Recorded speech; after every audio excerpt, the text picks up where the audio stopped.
You can support this show at patreon.com/ASA podcasting. The wasteland is a post-apocalyptic mess as the sole survivor wanders out about to see the rest. Nuclear explosions sending out the gamma rays from deep within the core, frozen atomic waste. From deep within the core, frozen atomic waste. Hello and welcome to the 490th edition of the Fallout Feed. I am Andrew, joined by a flock of my favorite Fallout folks tonight. I've got Ray. What's up, Ray? Hello. There he is. Hi, Ray. On the road. And we've also got Jess. What's up, Jess? Hey, Andrew. Greets, everybody. Uh-oh. Ray is also... we'll be going robot dancing, Jess and I, all evening as we inform Ray of his status on the hotel Wi-Fi. So hang in there with us, everyone, tonight on the show. Go over gameplay as per usual. This is also a roundtable episode, so we'll be going over a couple of quests that we're doing for the Brotherhood. Tonight we'll go over property rights and supplying demands.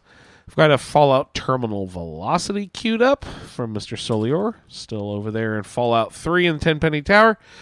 Then a couple of Guana bits, and that'll probably be a good share. So let's go ahead, roll right into it, and see what we've been getting into. Hey, Jess, did you have a chance to play any video games this week? I did. I played quite a few video games this week. So, longtime listeners know I tend to do this thing around the holidays where I do the indie catch-up. Basically what it is, all the Game of the Year lists start coming out. I start thinking about my own, Game of the Year list, which games I played I liked, but also listening to everybody else's favorite games of the year. I need to check some of them out. So I start downloading, I start installing, I buy some. I mean, if they're on Game Pass, I put them on for sure. I always try those ones. But yeah, so I've been dipping in a lot. I don't know if I mentioned a week ago that I played a game called Greece, but one reason I did that is a small indie game was because they have another game called Neva, which Neva, very cool, kind of a little bit like a Limbo, another world sort of thing, otherworldly platformer. That was really fun.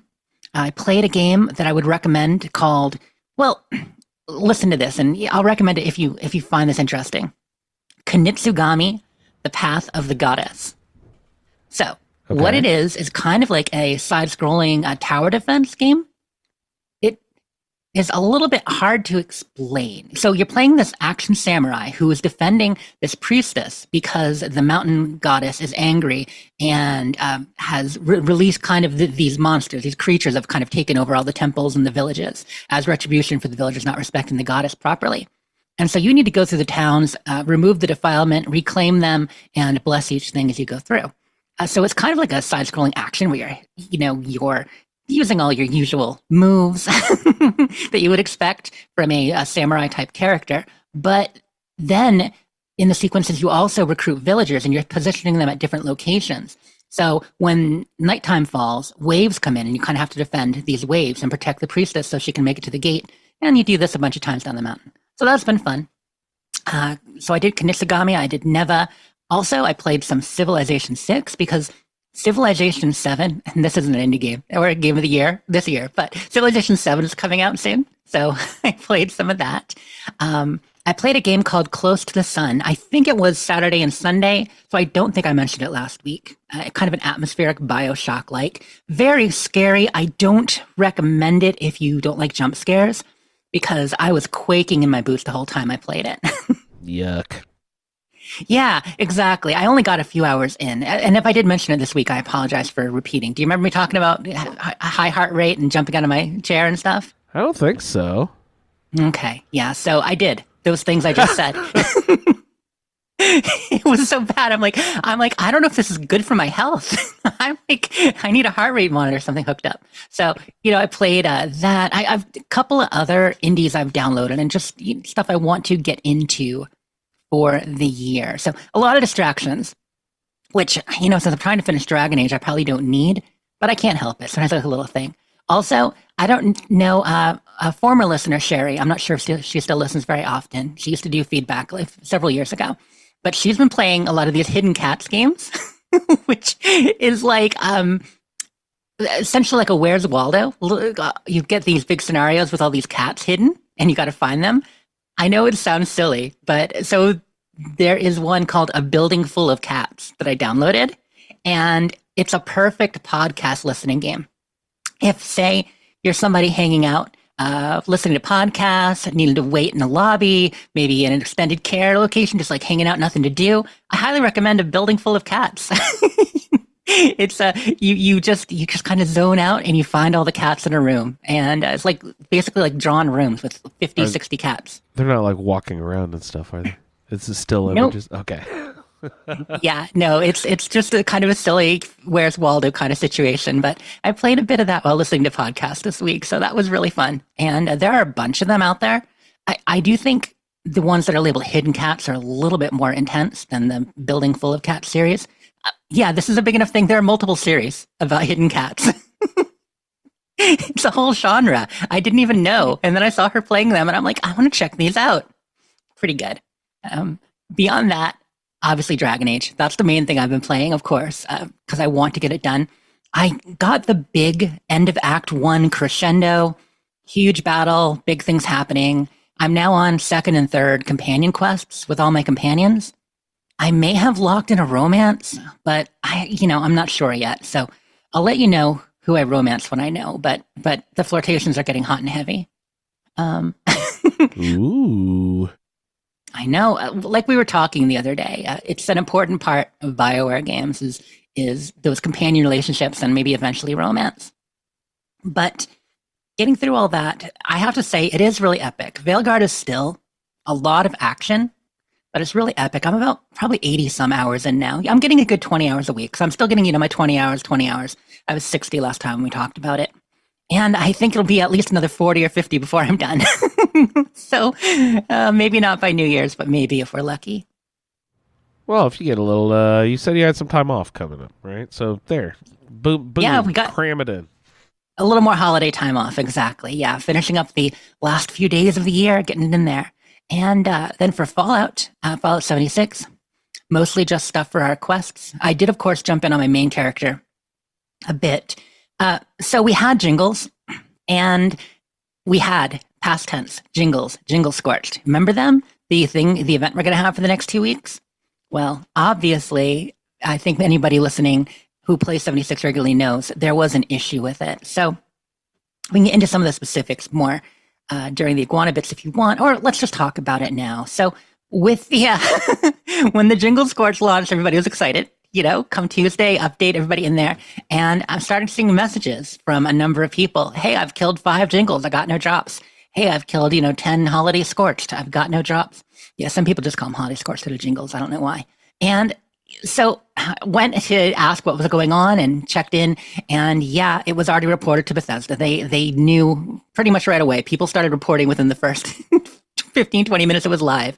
I was about half an hour after the update. And I'm like, okay, I'm hearing this already. And so they said, we are working on it. We're going to, figure out what's going on. So looked into it and then gave an update later that day that they were trying various things to help them spawn. They couldn't immediately fix it. So what they decided to do was, triple the spawn rate of Scorched. Did you get to log in during that at all, Andrew, when they kind of like tripled the spawn rate or something? No, I heard, I just saw you guys said it was broken, so I just kind of ignored it for the first couple days, hoping they would fix it, and then, that didn't happen. Yep. Yeah, so the first plan there, the first idea was to make them spawn more, which wasn't a great solution because the problem wasn't that they weren't dropping enough gifts, but they were dropping almost no gifts. So, if you got maybe one gift out of like 15, 20 jingles that you killed, and at best, sometimes even less. So, even if they triple the spawn rate and you've got jingles left and right, 0 times 3 is still 0 most of the time. No, always. So people that's still weren't getting many. That's a math law. That rule. Yeah. Exactly. It's just math. The math be mathin'. And so they said, okay, this isn't working either. They tried it for a bit, but people weren't super happy with that resolution in the first place. Although they were dropping a lot of legendaries, which, is a great way to get your legendary mods. In fact, Andrew, I can now craft legendary mods. Finally, I got one. What would you get? Wait. Let's guess. She got. Let's see. Auto stim or something fucking terrible, right? Well, you're right on the something freaking terrible. Any other guesses? Ray, what you got? What is the worst legendary effect? For me, worse for me. Let's see something. Ooh, that's a fun game. The worst legendary. Yeah, I don't. Jess. Well, as you might guess, it does have to do something with melee. So I got steady. I can now craft steady, which is you do extra melee damage when you're standing not still. Moving, right? And yeah, does that? I mean, my arm is moving. I'm not technically standing still, but does that count? I guess. Hey, if your feet are firmly planted on the ground, if I'm not actively running. So I've got like 9 modules that I can put on things now, and then I've got one I can craft, which is steady. Still not great, but hey, it's better than none. Nah, that's not great. But you can start. I don't know. Is it so you can start selling weapons? Like I don't even. Well, if it's one that will sell, yeah, you can craft them and sell them. Okay. Well. And for steady, I needed orange mentats, if I remember correctly. It's essentially just the orange mentats you need to make them. I forget how to make those. I did a lot of cranberry mentats or whatever. They're berry mentats. Yeah. Well, berries are good. People like berries, You search for sign of life, everything turns pink. But so this was the solution for a day and a half. And then it wasn't working as well as they thought, and it started to cause other issues. There were people having troubles with some stuff, and the raid not dropping now, and spawning more jingles. Because here's one of the big balance things about 76 that I'm sure people are aware of. But there's a reason, like when we got extra rodents at Fashnacht, it started causing trouble with things too. You can only spawn so many items. With the whole form ID thing, only so many things can spawn within a region before you start having too much. That's why there's camp budgets. That's why there's, spawn rates for different cells. That's why when there's too much spawning in one cell, it causes error with other things. And that's how you start getting lag and such. So it seemed to be causing trouble with drops in other areas of the game. So they had to pull it back. And here's their little announcement on that. Yesterday, as a response to reports from players, they were not receiving gifts. We increased the spawn rate. So people would receive more legendary loot. Unfortunately, increase of the spawn rate had adverse effects on other part of the game. And yeah, that's the raid, that's drops elsewhere, that's actual just performance and lag. So due to the Holiday Scorched event not providing enough gifts, we have decided to deactivate the event starting December 19th at noon. Please use this time to wrap up any remaining challenges you may have. So of course, yeah, there were holiday challenges on the board. I did get in, so back to my play. I did get in that night to do some testing and also get some jingles. Got some. Honestly, it's the same fucking difference. Come on. They are very similar, but I do like the jingles. I love that sound coming at you. It's a lot of fun. So I wanted to test something. Theremin sound. Come on. Because first I wanted to farm some jingles while we had them, and then I also wanted to test the whole different Santatron station situations, because I have my blueprinted Santatron station I always use. And then there are some other designs people use. How a lot of people like to use an elevated platform, which makes sense. It's a little more defensible. You can put turrets at the base of the platform, put stairs up, then put the Santatron and a fast travel mat up top, and make sure you wall or blockade the platform in, so your Santatron isn't constantly falling off the ledge. Although that can be amusing too if you're into that sort of thing. But it keeps the enemies from attacking it, because when you're building your Santatrons all over in various workshops, which obviously any listeners understand the whole idea of workshop farming, or most of you do, with the fact that you can put your Santatron in any workshop you take over and they will keep collecting gifts. So you can have a Santatron at your camp, you can have a Santatron in a workshop, or multiple workshops, and each one operates independently. So if you have Fallout first, you can then go and get all the gifts. Right, Andrew? Have you been doing that, by the way, this year at all yet, or no? Yeah. I've done a couple of loops like that. I haven't exploited it like in previous years, but I've done a couple of loops, and it seems to be producing just fine. Yeah, we only have 10 new plans, so there's not as much, that you necessarily need to get, and we've got 2 weeks to do it, because even though they canceled the jingles... This is a new character, though, so... They're still dropping presents, yeah. So I've got a lot of plans on this character that I need. That's true. Then I So was what thinking, I was testing, oh shit, I've got some of these rare plans on this one that I haven't gotten on the old character. Do I try to swap a route? And I was like, nah, fuck it. Just read them. yeah, just load in on your other character at some point and you'll get them. So what I was actually testing was kind of a new design of my Santatron, but also I was curious because a lot of people will put their Santatron in a prefab when they build it in a workshop, and that's a bad idea.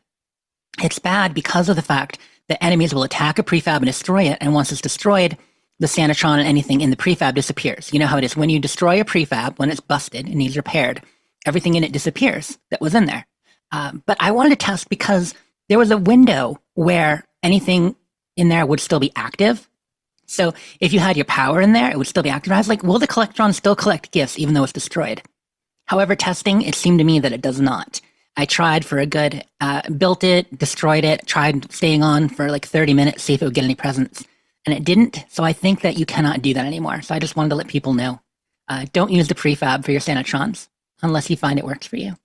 So what's the best alternative then? Just put them by themselves out in the middle of the field alone? Yeah, just your classic platform. So my basic blueprint is 2 turrets, a Santatron, a fast travel mat. Remember, there is a fast travel mat in the menu for workshops only. Yep. Not for camps, but for workshops. So put that there too, and that way you fast travel directly to your Santatron. Yeah. You don't even need to control the workshop still. Like you don't have to defend it. You don't have to do a defend event. Mongrels can come in, they can take it over, they can bust it. Santatron will still do its thing. How about so you just fast travel to it, you get your gifts, and you leave. How about if someone on your team, can they also fast travel to a workshop that you have overtaken, and will they land on the fast travel mat? I don't know that they'll go to the fast travel mat. They might. They can go to your workshop, though. They can. Absolutely, they can fast travel to it. Nice. Yeah, I'm pretty sure. That. Yeah, I don't know. Yeah, now I'm suddenly questioning that. I don't know. I haven't tried it in a while either. I normally only go to workshops when the defense event pops. You know what I mean? So now you have an event to travel to. Right. Actually, now that I think about it, Tyler County, I was traveling to a friend's workshop the day I was on a team with them, and I had to go to the fairground. So no, I couldn't go direct. Okay. I was not sure. So what they're doing for us, so I did get some jingles, I did get some gifts, which is great.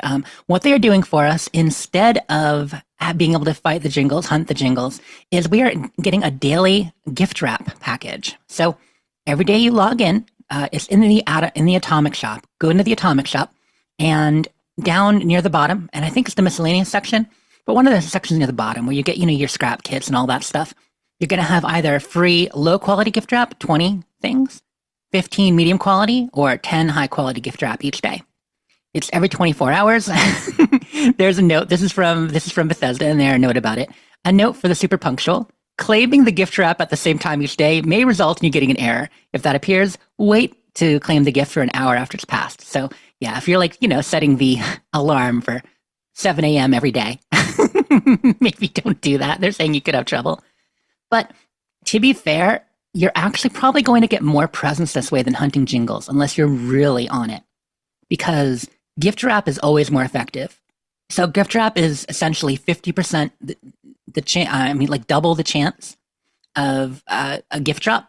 So your medium quality is going to be double handmade is going to be double a medium quality regular gift. Your high quality gift wrap is going to be double the large present, because it's small, medium, large, and then you've got low quality, medium quality, high quality for the gift wrap. So they're all basically double. So it's always good to go for medium quality. That's your best bang for your buck when you're buying from the store, like 900 or so caps.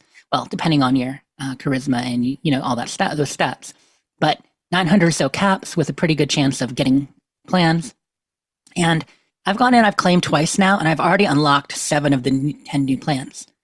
There are candles, ornaments, stars, all that. So I've got a bunch of those. Yeah, it seems there's plastiforms from last year. Too. Graham's going to give out Meat Week gifts. So instead of bringing Jingle Scorch Broken, they're going to just give Graham gifts to give out. Meat Week gifts. I don't want his Meat Week gifts, I don't think.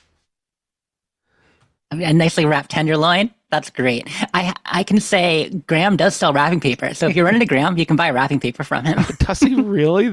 I find that amusing for some reason. That's great. He's in the holiday spirit too. Yeah, absolutely. Good for him.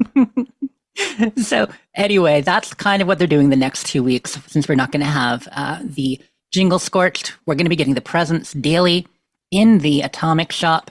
And like I said, it's actually, you're going to learn more plans from it. You're just going to miss hunting the jingles. Which I just super underwhelmed by the Atomic Shop representation of Christmas this year, or has it just not happened? Like, it certainly should have happened on Tuesday of this week, right? It's partly you because you are Professor Christmas. You are Mr. Christmas. And you already have everything. Yeah, they listed a bunch. Usually there's a bunch of more new stuff every year, but I guess not. I don't know. No, they didn't add much new, but they brought back the kits that we haven't seen in a while. All the Santa apparel, all the Mrs. Claus dress, and we get the reindeer and a bunch of that stuff. A couple that I didn't have because you know how there were like 2-3 major Christmas bundles, and there's one they only brought back twice, and I didn't get everything from it, so I did this time. Oh, good. So what I was underwhelmed by was just the lack of new stuff. So it's quite all right though. I'm running around in some festive gear. I like the kitty cat. He brings you legendary items. So that's working for you now? Have you gotten them? Yeah. Have you not? Does it not work for you, or no, it not working for other people? Gotten them. We talked about it last week a bit, and you said that I just hadn't noticed it yet. But yeah, if you walk up to them every time you fast travel back, or I don't know if it's what the frequency is. You probably can't just fast travel to your camp over and over and over and farm. No, it's every 2 hours. Basically, okay. After 2 hours. So if you're there hanging out at your camp, you're probably gonna get one every 2 hours. If you're not at your camp, next time you fast travel to it after 2 hours have lapsed, then you will get a legendary item. Yeah, from once them. I was sitting on the rocket ship thing, just like letting my lead resource thing, mine a bunch of lead for me, and I was just the cat came up to me. he like walked in front of the screen of me pointing, and then like little popped up in the left hand corner like 3-star whatever added. I was like, whoa, he gave me some legendary. I was like, oh yeah, Jess said he will give you legendary weapons. I forgot about that. It's great. Yeah. They're very generous. So that's actually going to be a great way to get legendaries if you have a pet, to be honest. Go back to your camp 3 or 4 times during a session. Like if you're on for 6 hours, I mean, I don't usually play more than 3-4 hours at once anymore. I used to play for 6 to 8 hour sessions sometimes, but man, yeah. When I was overnight by myself, like I would have those 8-hour long game sessions. I haven't done that in a long time. Yeah. Yeah. I mean, I'll still do that in whatever game I'm playing most. Like if we're doing our Fallout 4 or Fallout 3 Roundtable or what have you, and obviously with 76 now, I can do it a bit more. But yeah, I mean, I'm no longer at 76 where I have to be in there like 8 hours straight. Those were the days. And when you get building a camp, it still happens. So where's your new camp that you got distracted by today? Yeah, right. So we didn't mention that on the show, but Hard Knock Holmes did build his assigned camp. I got assigned the Toxic Valley. Now, I was also assigned an aluminum resource, if I remember correctly. Yeah, it was aluminum. I did not go to that because there's only one real location in the Toxic Valley with aluminum, and I don't really care about the resource. It's more the location that matters. So there are 2 places that I'm interested in. I ended up building near Becker Farm, which is actually near where we're going to go for the quest this week, where we start at the makeshift vault, that first location. Nice. Becker Farm is a pretty nearby place. I like the water there, but what's cool about Becker Farm is it's got some good plants there. It's got furrowed rows, and there's a nice flat area near it. So he's building a general store, is his assigned thing. So I'm doing a kind of a log cabin style general store. We're going to get kind of that Cracker Barrel kind of look going on. Oh man, put a rocking chair on your porch, please. Mm-hmm. Yeah, this is exactly what it is. It's got the log cabin porches all around. Well, two of 4 sides. We've got steps going up right into where the furrowed fields are. The only worry is there are some rat scorpions near there, but I don't think so far they weren't pulled while I was building. How do you think you're gonna get your spicy, your Frank's Red Hot for all of your food that you have to serve? Because like you stepping off the porch, right? You have to step into the country store, right? And you get to shop all the little knickknacks and such there in the country store while you wait for your table to be cleared, and then you could go sit in front of the fire and play checkers on the big woven woven checker mat that's stacked up on top of the barrel because you got the barrel in front of the fireplace there you sit at them, or you go to the table and play the little jump and peg game while you wait for your food to get your coffee That's on the table. exactly the vibe I'm going for. That's exactly it. Yeah. Using the cabinet kit and the Fort Fortress build set, which is kind of the darker wood with cement, a little bit of cement caulking in it to make it a little tougher for the Toxic Valley. That's pretty. Got those green roofs and stuff. Yeah. So we're gonna get a nice general store layout for him. That's cool. That was pretty absorbing. I didn't mention, but I did some building this week. I did some building on my main character too, working on my castle a little more. Sorry, go ahead. Oh, no, I was just going to say it absorbs you. You jump in to do one thing, and the second you let yourself be tempted by building, you're there for a while. So I want to load in my character on the same time as yours in because I'm right there near that farm too. I'm on like a far end of a broken bridge. There's some burned out houses that I've sort of set camp up in, but I'm right near where you are, I think. That's cool. Well, I will see. We were on together earlier briefly. I didn't get a chance to run it to your camp. No, but I should have looked to see where your camp was. I didn't even notice. That's pretty funny. I always liked that location.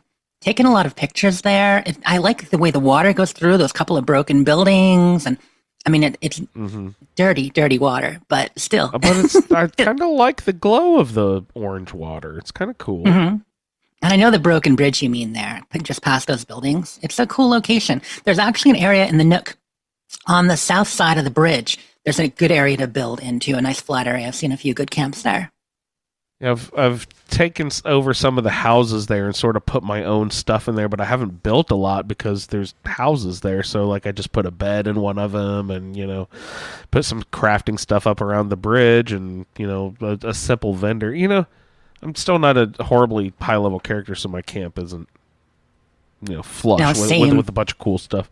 I've got a cool atomic shop stuff, but that's what I was going to say. I mean, I'm Scrooge McDuck, and you're close to it with the amount of atomic shop stuff we have. But yeah, but I just meant like the in-game play. It's kind of funny to have that juxtaposition of having absolutely everything awesome from the atomic shop, but you can't build a trash can in front of your camp. You're like, God damn it.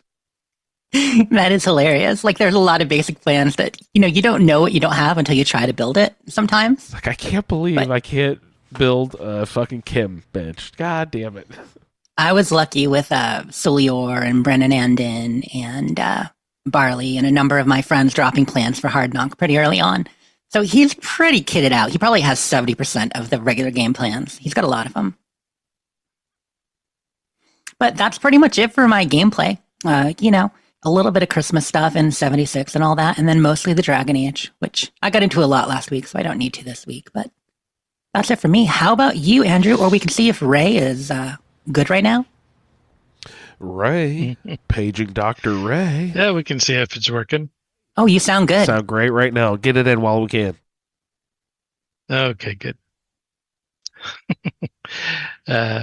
Yeah, so I didn't have a lot of time to play this week because I'm on the road, but I did get the quests in on 76.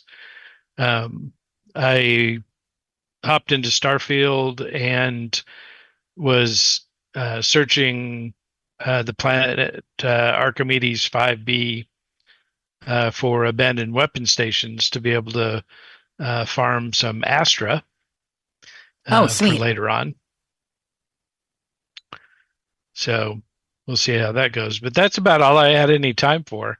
It takes a little bit to hunt down those locations, and so you find a location, you build a base, and then you move on and search the planet for another one. Then once you have all your bases built, then you can start hopping in, checking the boss crate.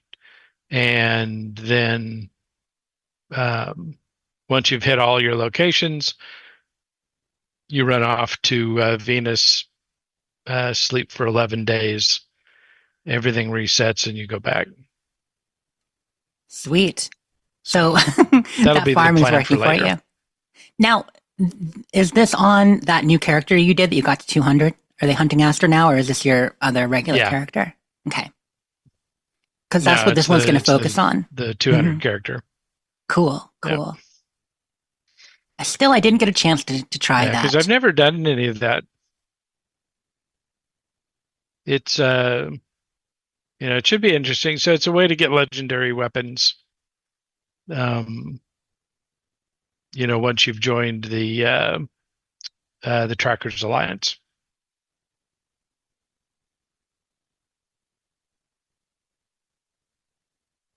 But that was the extent of it. Then just a lot of driving. Right. Playing Dodge the Truck. Can't play on the road. You listen to any good podcasts or whatever? Or are you able to play when you're off the road, staying for the night? Anything you can play without a connection? No, not really. While driving, I've been listening to. I've got 3 books left. Oh. In the Expanse series. Oh, super cool. So I finished one of them. I'm listening to the second one. So that was number 7 that I finished. Now I'm on number 8. So by the time I get home, I'll have all of them finished up. Is that past where the show got to? Yeah. Okay, cool. Because I knew there were 6 seasons of the show, but I didn't know how far the books went past that. Yeah, I think if I remember right, they kind of fizzled out about book 5. Okay. So. And Andrew still hasn't watched The Expanse, I don't think. The first few episodes I have seen, and it is one that is on my list, and I do intend to actually give it attention. So just, I'll get there. I'll get there. Cool. One of the characters from The Expanse, who is the woman who is the, what is the word for it? From Earth, and she's a kind of an ambassador? Like Amarisu or something? Oh, Christian Armas. Avarsala. Amasala. Yes. Yeah. Yes. So she is actually going to be in Wheel of Time, which I'm excited the next season of that is just coming out. Just mentioned because that's another book series that Amazon has done into a TV show that's really good. And I was excited to see her making the jump to another series I watch. Tori and I are about done with the second season of the Rings of Power, the Lord of the Rings TV show. Are you watching that? We've been watching that together. We burned through the first season the last couple of weeks, and we're about done with the second season now. It's fun. It's fun seeing I read some of these source stories in the Silmarillion and stuff, the sort of ancillary Lord of the Rings stories that aren't really in the books that they have farmed for these TV shows. Yeah, the Silmarillion is great. I mean, it's dry, but it's great. Yeah. It's really reads like a history more than a narrative. You know what I mean? But they can still steal all those characters and themes, and it's great to see Tom Bombadil in the show. He was sort of left out of the movie mysteriously, and people hardcore fans were kind of miffed by that, and you could tell that the Amazon folks really leaned into enjoying getting Tom Bombadil back in the show. It's kind of funny, but we've been enjoying that a lot. I've heard good things. It's funny. I put Rings of Power on my watch list, and I haven't seen it yet. Some reason, I watched Fallout multiple times. I have Rings of Power right there. That's also on my rewatch list. I want to watch Fallout again. I mentioned that a couple of months ago. I've been wanting to go back through. Yeah, it's been a couple months for me too, but only so much time, and there are games to play as opposed to TV. But that's cool that you've been doing the books on tape, Ray.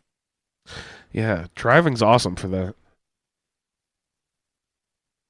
Yeah. I usually just do podcasts myself, but books on tape are a good way to go because you can get really absorbed into them while driving. Well, Andrew, besides TV, then what have you been doing gaming wise? Get up to anything this week or? Concentrating on the gifts a lot. Okay. It was, let's see, 2 or 3 nights of the workshops, and I don't have all of them unlocked like I would on my main character. So I just had like three or four workshops going, but that was enough because I was trying to also play quests at the same time. But I've run into a real weight issue, and I can't really tell what it is yet. I need to dig into my Pip-Boy. I bet you I have too many stim packs or something because I opened up a bunch of those presents. Oh, They yeah. give I mean, you- have you taken and put any of the stuff you got from it into your stash box? Yeah, the junk, but they give you some weird shit in They there. give you a lot that of don't- food, too. Yeah, you get like a bunch of drinks and stuff, and those are like £1 per bottle. The amount of alcohol. Sometimes they slip a nice missile in there. All I want for Christmas is a missile. I want 8 missiles, please. So I need to thin it because I can't fast travel. I'm like, what the fuck is going on? But yeah, so I did all my gifts thing. Plenty of large. Built the ones at the workshop, the free ones that they gave you 10 of the large ones yesterday. I got the 15 medium ones from today. I have not built those yet, but I had to get those off your inventory ASAP because this fucking thing weighs £1 a piece. Those things are crazy. I can't believe they load me down 15 pounds. And then I was like, oh, there's part of it.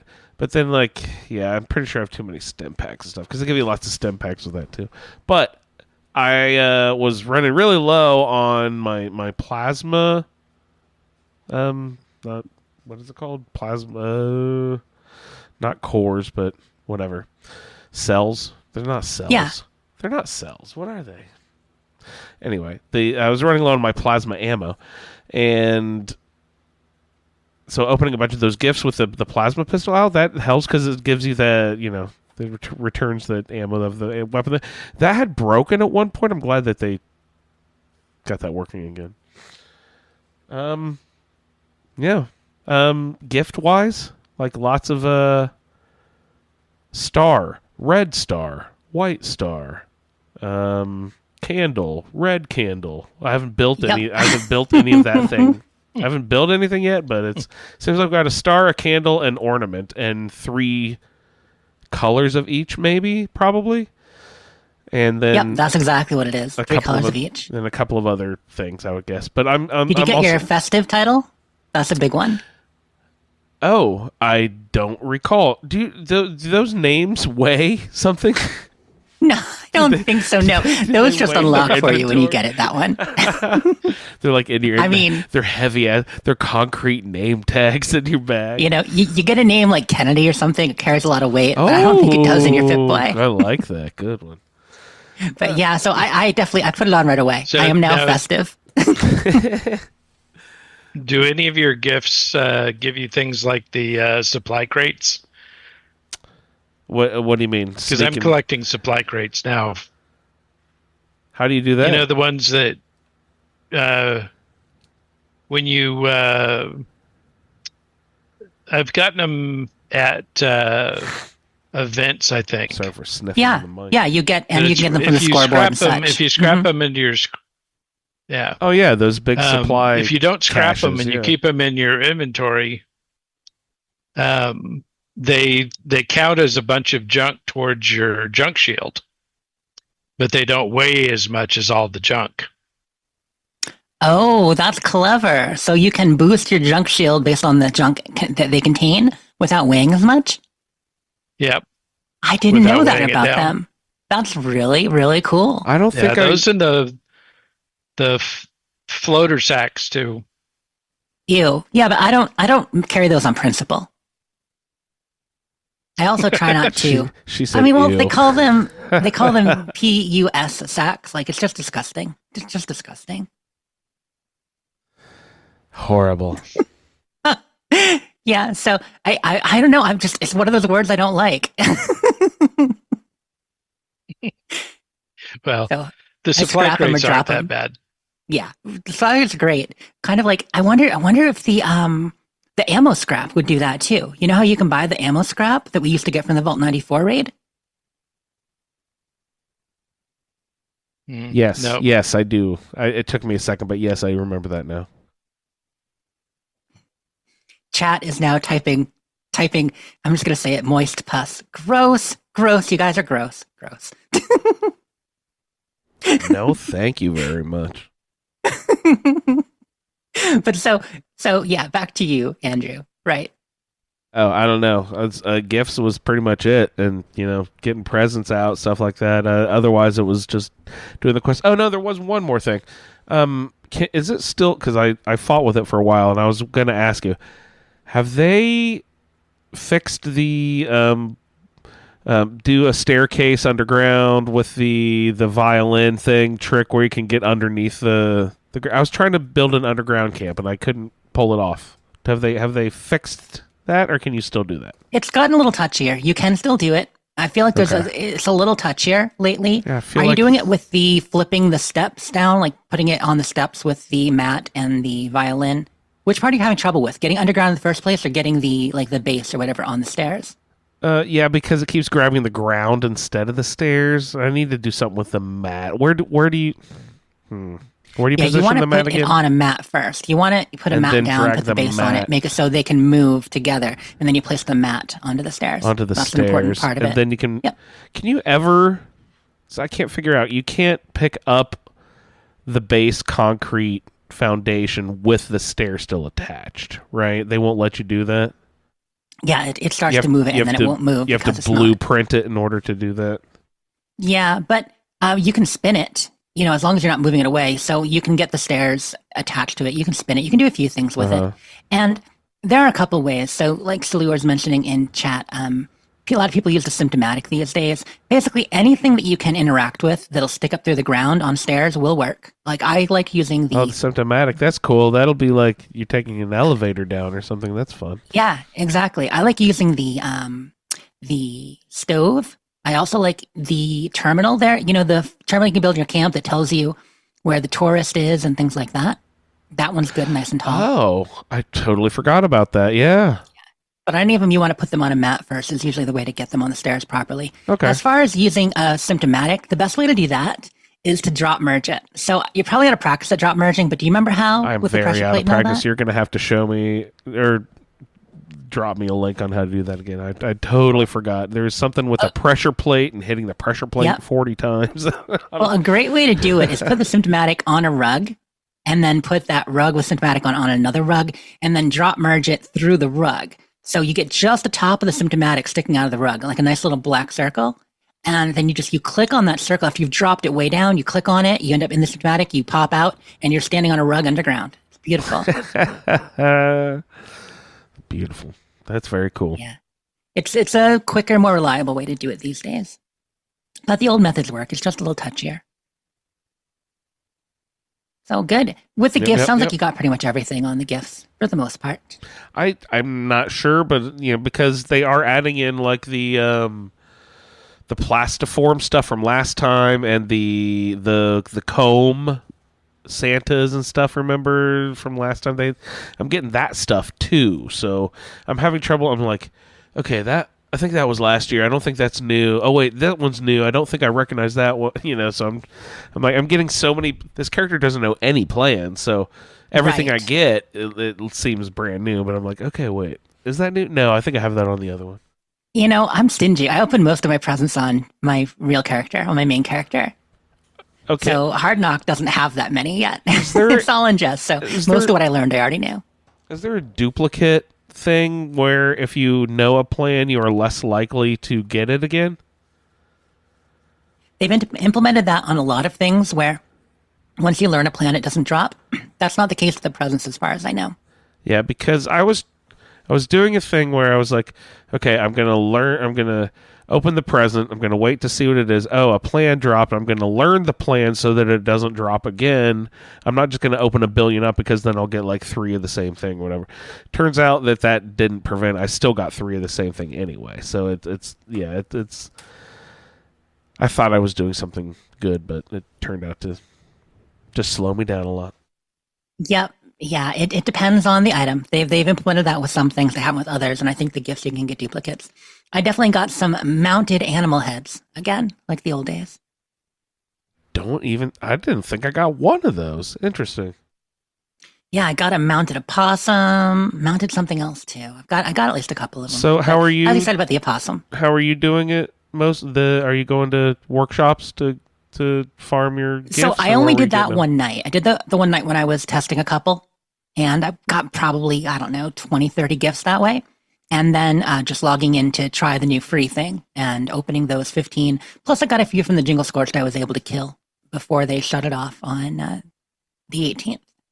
Whatever that was, Wednesday night. I thought it's silly they can't just give us gifts. They have to give us the wrapping paper, so we have to go craft it and shit. I'm like, come on, bro. You got to work for it a little. You got to hop in and claim it. If, you snooze, you lose if you don't pick it up that day. It's our fault that you guys fucked it up. I forgot. My bad. No, but seriously, what is the problem with just deploying the same thing that has worked in years past? Well, I look at it this way because a lot of the events are in there as something of a module that they can just add, but they have had trouble before. For instance, like the alien event needed reworked at one point. Ellis, who had designed it, had to rework it the next year. She was talking about that before. Different quest designers have said that they have to rework the events or make sure they're still working. And this is because there's a lot of changes to the base code. So think about it. It's been 1 year since we had the jingles, Holiday Scorched. Since then, they have added an entire new map structure on the south, a whole new, region, like 15% more map. There's 15% more map and places for things to spawn. Besides that, we've got some new events. We've gotten a rework of all the perks and the way that happened. We've got an entire legendary system rework and how those drop and how those are learned. We've also got a raid and now a new list of creatures for the raid that'll spawn in there.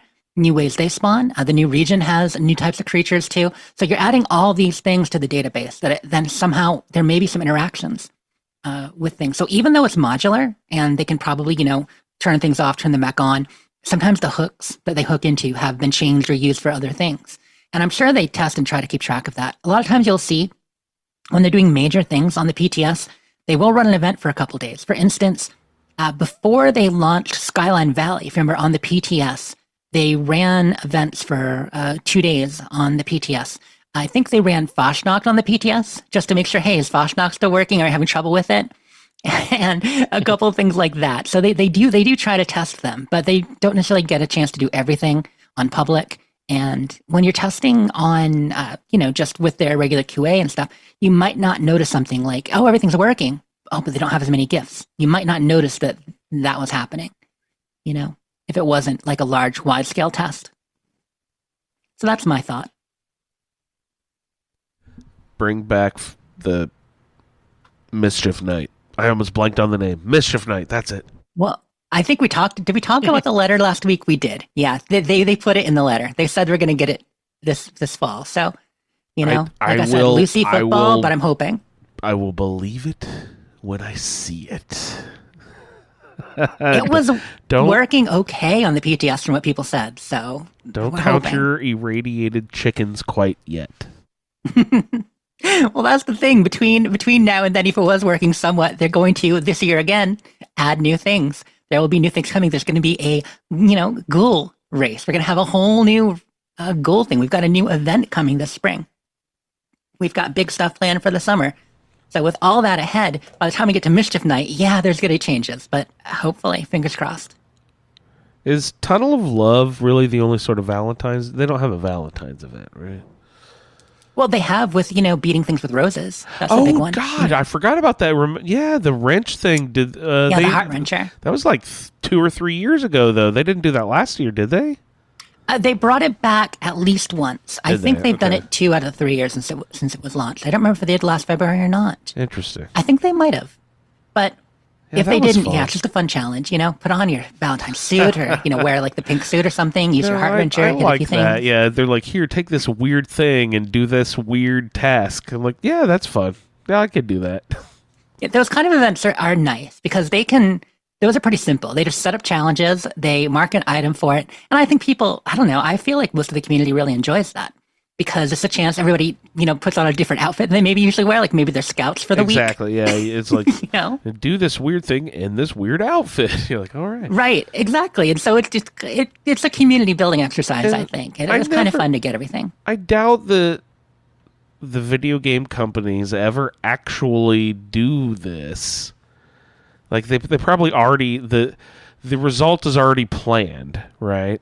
But when they're like those events where like, okay, if everyone out there kills 15 million scorched, we will get this reward, like they have you ever seen that the community did not reach the milestone? Not in any, not just Fallout, but like any other community and stuff. Have you seen it where they failed and they were like, you don't get this reward now? Like they always give their reward, right? They pretty much always do, but I don't know. I mean, Ray, were you thinking of one?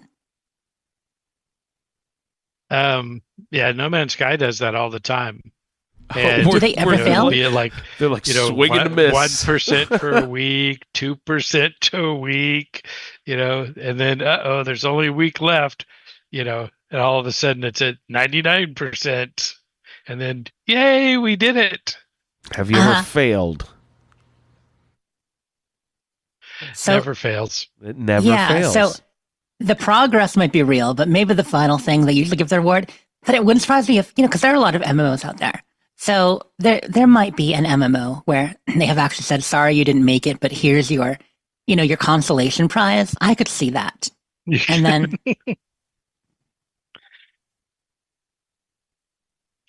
Well, except that most of the rewards from 76 events are consolation prizes, even though we get the event. Yeah, it all depends how you look at it, but yeah. And, when the event fails, you get consolation prizes too, like what you're saying. So, well, that's pretty much it. So that's your gameplay, Andrew? Yeah, that's all I've got. Did Ray go? Ray went? Jess went? Yeah. Did everybody do our gameplay? We did our thing. Well, sounds like we better get into some roundtable stuff. What is it with the roundtable stuff? Since I did not finish the second one, Ray, you're going to have to talk us through the supply and demands. But Jess, do you want to see about property rights and let's get started and start talking through them. Mr. Not Kevin. Why did I think his name was Kevin? You mean Night Shin? Petro. Who are we interrogating? I thought it began with a P. Yeah, it's Pierce. Pierce. We'll get What there. the fuck am I talking? I don't know. Okay, Pierce. There you go. All right, so let's get into property rights. So this quest, you get it after you finish the last one, after you've done the stuff for the retreat, and Ramani and Shin have had their discussion. So you have to go talk to Shin next, and he lets you know that Brotherhood Patrol located a cache of weaponry. They located this makeshift vault area with a cache, but they're in the hands of raiders. And in that cache, they have some of the Brotherhood weapons, rocket launchers and such, that we are, of course, concerned about from the previous thing. So Shin says, we cannot have this. This will not stand. We need to recover it. And, you can have a good conversation with him. And he lets you know that this is your number one priority. Get up there as fast as you can. He'll go with you. And he says, if we can resolve it peacefully, we will. But bottom line, we need to claim this property. So you get up there.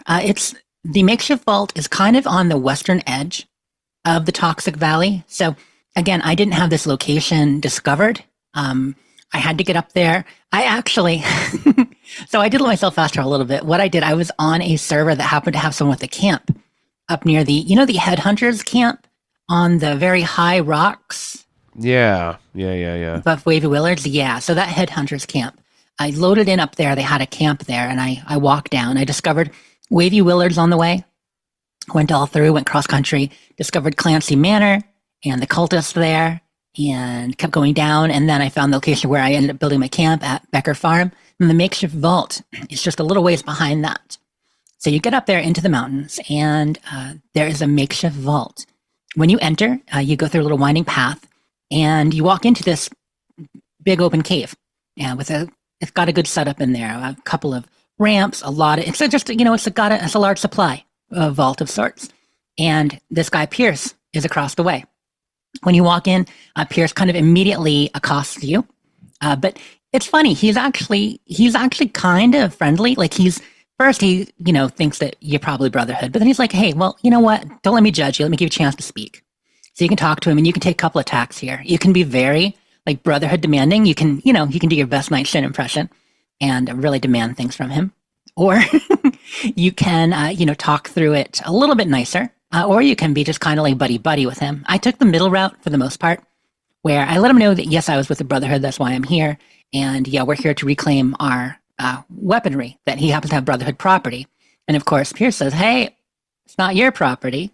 I don't seem to see that, you here, you got your symbol on it, but, owner's rights. This is when Shin comes in and Shin and a bunch of Brotherhood line up behind you. He pulled out the old finders keepers. Exactly. Exactly. And so, but Shin starts talking, and Shin, he's immediately like, I thought Pierce was being pretty friendly. Shin is not especially friendly. Nah, he's got to display his dominance. He's in power armor already, so he's already standing a foot and a half taller than everybody. And, they just have to be imposing. You know what I mean? Mm-hmm. That has to be part of their shtick. Yeah. He essentially says, I didn't write down the lines, but essentially we can resolve this peacefully. You have some of our property. We're here to claim it. So if you leave, there won't be a problem. In other words, he's basically saying we're taking it, we're kicking you out. The Raider Pierce says, this doesn't seem very friendly. It doesn't seem like giving much of a choice. And Shin kind of reiterates his thing. And I don't remember the exact wording, but essentially he's being firm about what's going to happen here. So you can take a couple attacks from there. You can be as rude as Shin.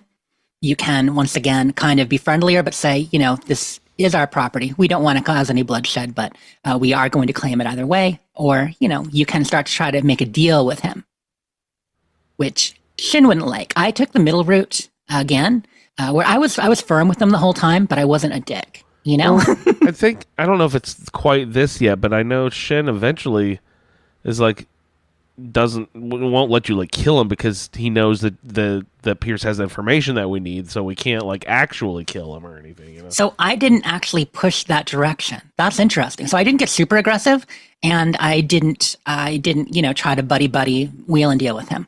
I just said firmly what we need, and ultimately Pierce agreed. I took the route. The tack that I took was you can say, look, you're outmanned and outgunned.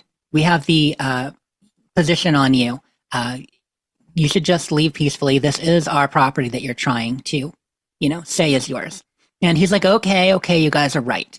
And he will kind of leave with one of his Raider buddies. There are only 2 of them there. And there are 4 of you with Shin, I think, maybe 5. I don't remember. I know definitely 3. Yeah. There's probably something like that. So you can now explore this location that you took over. And those are perception and charisma checks. That's it. Yeah. So I used a perception check. Past that.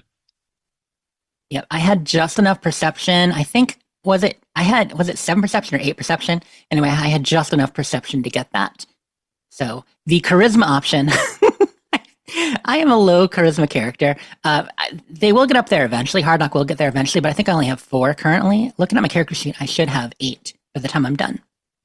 So, but I'm not there yet. But I think it was charisma 12 to do the. I have assigned 1. I can't do anything to anyone, and my price is like people spit on my face when I walk into a store. Your Riz is low. And it's funny because that's Pyro and that's Isaiah, Stratoblaster's character. You all got the charisma of 1. It sucks. I can't share. I can't share cards with my team. I can't do anything. But yeah, Shin was very happy with how I handled afterward. He said, I'm glad you appreciate the importance of this mission here. We don't negotiate with raiders, blah, blah, blah. So Shin was very proud of Hard Knock's tack on this. But yeah, there's a little bit of loot in the cave, and you ask what you're going to do with it. And he says, we're going to bring, the important weapons back, take control of them again. We're going to use this as a supply depot, set up a couple of protectrons to defend it, etc. is the plan for the cave. So that's interesting. Because Pierce tries to ask you about it, because Pierce says this isn't really a great strategic location for you. It's not that near to your home base. Although, to be fair, it's not that far, and it's a good location, to access the valley and the western forest and stuff. It's got its points, plus it's very defensible. That's interesting. I don't remember which. Go on, Ray. I don't know which one of the responses I gave, but they just started shooting, and so. So yeah, you went the violent route. Take them out. But you killed everybody but Pierce, right? Because you probably can't kill Pierce, can you? Yeah, he takes a knee. Yeah, okay. No, he takes a knee. And that makes sense because, he's essential to the quest going forward. I think we all played it different ways because I ended up letting Pierce go and meeting him back at Crater to give me more information about the weapons stash later. Yeah, so that's what I did, but in a more firm fashion as opposed to negotiating with him. But basically he said, fine, okay. But if you want to get that information from me about where I got the weapons from, you're going to do it on my turf. Right. I can't negotiate on Brotherhood ground or something like that, right? Exactly, yeah. I'm not going to negotiate on Brotherhood territory. You come to mine back at Crater. Right. So that's the next thing. You asked Shin where to go. He's like, we need to get that information. And, you can protest. You're like, you want me to go to Crater? I'm going to get killed. And then he'll say, suck it up, Buttercup. I imagine I didn't take that option. I simply said, okay, Knight, I'll do it. There was another question or two. But the thing about Crater is right now with the way it's set up, they won't attack on sight. If you're like a single person there, like Pierce even says, we're not in the habit of killing, individuals coming by to trade immediately. Right. And so you can meet some raiders on the way you talk to. Although on the way there, so I had to go on foot like you do. And a lot of ground to cover. A lot of things to fight, mire lurks and a big old glowing lake and all that in between. But you can pass by, there's like the Crater Way Station. There's that other location that I think is going to come into play later, a little bit to the west of Crater. Those ones did attack me as soon as I got near them. But Crater itself did not. So I got to Crater and I managed to walk around it. And they were like, move on. What's your reputation like with both or either settlers? Incredibly low, because I haven't done any quests for them. What dictates this? Same here. Does it start the same level for both, or does your character build at all dictate whether you have a certain level of reputation with either faction? Does anything you do have influence that? So I'm trying to remember raider reputation. I know that they all start cautious, right? Mm-hmm. Yep, I don't think they start hostile. Yeah, I think they start cautious or neutral. Yeah, across the board. They'll just let you come in. They won't do you any favors, but you can at least go in and talk to them. And I haven't been doing it, but this is where you just do the repeatable daily quest to earn reputation by retrieving this item from blah blah blah, bringing it back, and doing all that stuff. I remember doing that. That sucked. I don't want to do that again. Yeah, getting 100%. I mean, the there are a number. That was a drag. Yeah, you get reputations from their main quest lines. So, like if you're doing the Wastelanders stories and you're doing settler quest lines like Trade Secrets, Invisible Ties, or the Raider ones like Fun in Games, or, Weston, his thing there with the Raiders down in Watoga. All of those actual quests give you reputation on top of it if you do them. But then, then you've got the repeatables. There's over events. And over and over again. I noticed an event. I don't know which one it was, but gave me reputation. Yeah. I was like, oh, that's cool. Yep. Ever since they added that. So Sillior mentioned that in chat too. So Moonshine Jamboree, you get... It must have been that. I did that one a few times, right? Mm-hmm. You can get that. There are also a number of random encounters. So like if you run into settlers versus raiders, whichever one you side with, if they're fighting each other, you get reputation from them. Down at Ohio River Adventures, you used to be able to donate meat. I'm not sure if you can still do that or not. But there are a couple. I forgot about the meat stuff, right? For the foundation for the settlers, it's eviction notice is the event. To get reputation with them. Because essentially the idea behind eviction notice is they're trying to clean out that crater to start, building there. Very good. All right. So did you chase Pierce back to Crater? Yeah, so eventually got there. Like I said, they were, they weren't hostile around Crater when you got there. They just said, move on. You're not even worth the time, kind of sort of thing is what I got from them. So you make it to the little war room, the Crater War Room, which is north of Crater itself. And this is a location they added just for this storyline. When Crater first was launched, this area wasn't there as far as I remember. So you go in and you run into Pierce again in there, and he's talking to Sheena, who might be his sister. Do you know? I don't know if she's his sister or just, Oh, I have no idea. Yeah. So they're in there along with Berg. So there's the three of them there. And Sheena and Pierce are talking. And Sheena is interested in possibly negotiating. Pierce, you essentially hear them kind of hashing plans on what they're going to do about the Brotherhood. And Pierce being, we might have to send a couple of raids, harass some of their patrols and let them know we mean business if they're going to come in and try to take property like this. I mean, Pierce is angry because essentially they had stake in their claim, and we took it from them. So you kind of can't blame him. As a raider, the whole finders keepers thing. I mean, yeah, it might have been our property in that bunker, but we weren't stationed in that bunker, right? So I don't know. He almost did have a just claim, in my opinion. You think? Yeah, probably so. Well, I didn't get from the story that the Brotherhood had set up everything there and then the Raiders took it over. I got the feeling that the Brotherhood patrol found it and the Raiders had already found the location and had taken it over. Well, I mean, if that's the order of things, then by all, finders keepers, right? We established that earlier. So, and I've never fallen on the side of the Brotherhood anyway. Sorry, go ahead, Ray. I went in and, took the place back from them. So, yeah, they might be irritated by it, but, as finders keepers, the rule, I just finders keepered them. And they're going to have to live with it. So, what happens when you kill Pierce, or he doesn't die, but when he takes a knee, how do you get summoned back to Crater, or how do you progress after that? Yeah, you end up going back. You let him go, because the weapons you're looking for aren't right there, where you can take them. So you need to get access to the vault where they have them stashed. But he doesn't give you that info. You've got to go back to Crater to get it. You have to meet him on his terms, right? Yeah, I think the real rationalization here on the Brotherhood side, the weapons that they have are stolen property. It's Brotherhood weapons they have, that's stolen property. So that is Brotherhood's to claim. The actual makeshift vault location wasn't our property, and the Raiders had claimed it, so that's Raider property. But we end up kind of taking both when we get in there to get our weapons back.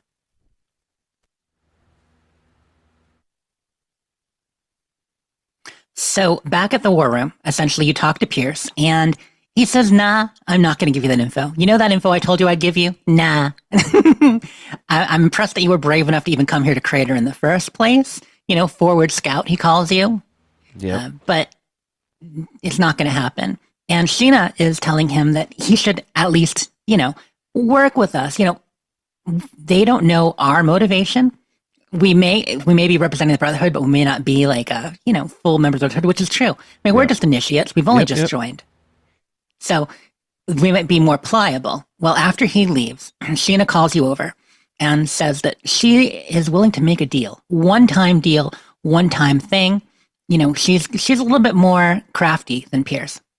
And so she asks us to get her some data on the Brotherhood.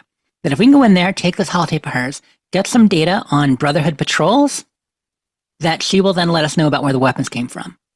Of course, you realize that you're betraying the Brotherhood by doing this. This is a pretty big betrayal. But her little rationale there is tit for tat. And hey, if the Brotherhood is as good as y'all say you are, you're going to be fine. Is there Like, is there a pathway without ratting out the Brotherhood to her on the holotape? Is there another way to do this? so you Yes. have to, right, exactly. You have to agree to make the deal with her, but how you're going to approach it, of course, is up to you. So yeah, Sheena's deal essentially says she'll tell you the source in exchange for the patrol data. And you can talk to Scribe Valdez if you want as an optional thing that pops up and let her know what's going on and then take and get false data. Or you can get the real data. False either way. data. Okay. They set up Yeah. a trap or something. Yeah, because this. Yeah, she tells you that she's been working on a system of, basically creating false data to be, in case, they were able to break into their system or, In case anything this like that. exact scenario. Yeah, preparing for this exact scenario, she says. Yep.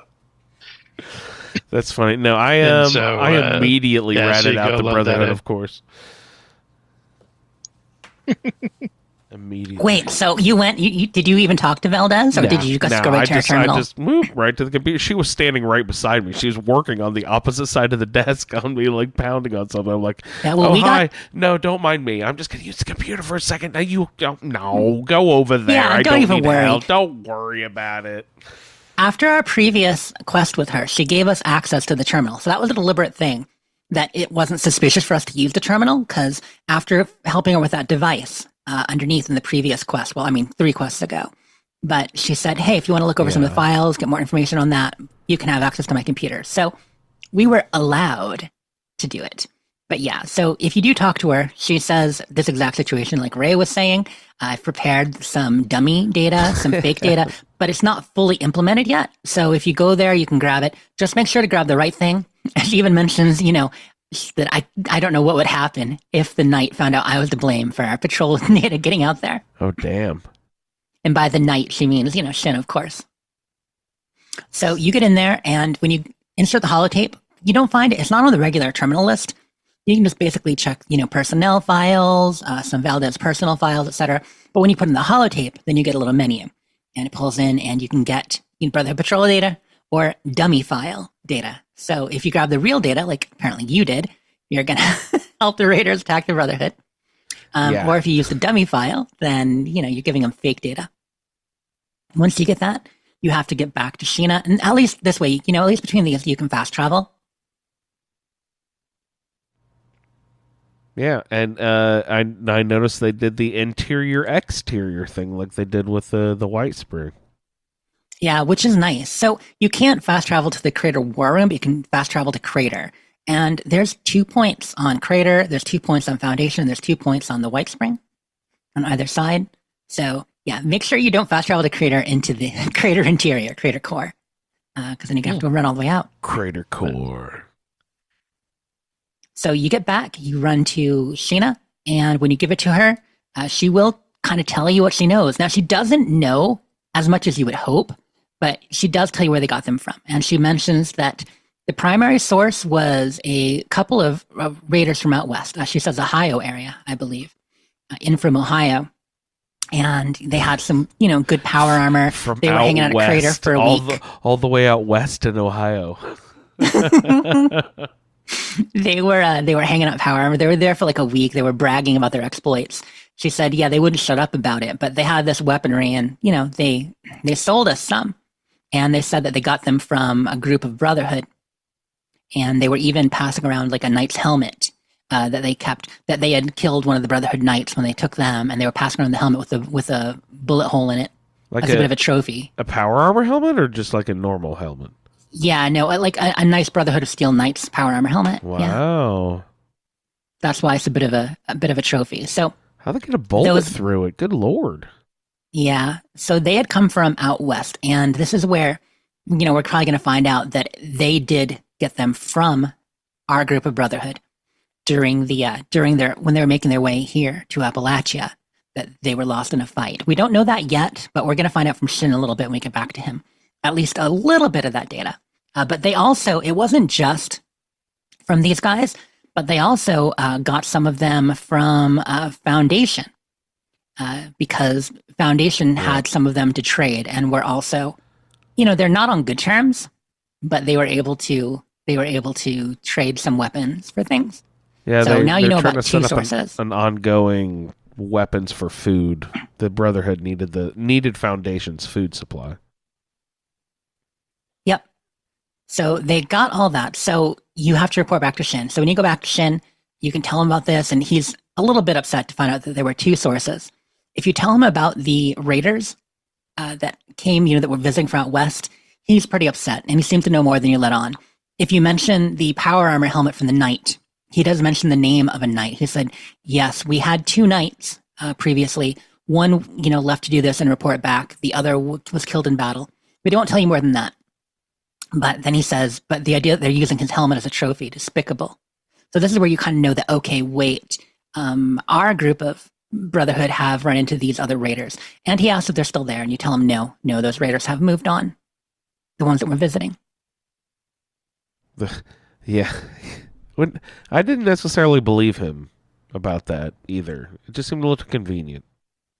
Mm-hmm. Lee mentions in chat, the weapons were from this group of Brotherhood, and that was implied in the earlier question. Yeah.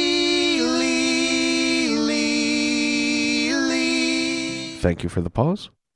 That's kind of the whole thing there, is that while we haven't got the whole story yet, initially this group of Brotherhood, they did lose weapons in a raid, and we're going to learn more as the story goes on. But essentially, that's why the weapons are out there being spread, and that's why they feel a responsibility about this. And the more they find out about, oh, these people have weapons, they're surprised at how widespread it has gone. But we don't know that yet in the in the story completely. We just know that Shin and Romani were arguing about the weapons and what had happened with them. So it seems like the Raiders partially got these weapons not only from Foundation but also from Brotherhood. But why won't the Brotherhood just say, "Oh yeah, Raiders attacked us and stole some of these earlier"? Why are they being like, "Oh, I don't know, let's just go find out what these weapons are from"? You know, like, huh? So is it to save face? I guess.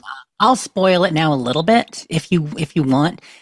Really, what had happened with these weapons is not just that the Brotherhood were beaten and some were taken. The Brotherhood made the mistake, you know, potentially, this is in Shin's opinion, a mistake of arming civilians. They armed a settlement with them, and they gave them a bunch of these weapons that were then, the settlement was destroyed and the weapons were taken. So in other words, by the Brotherhood letting other people have control of them, they then got from there to a number of other locations and went to raiders. So that's what this is all building to. Leaky net. Yep.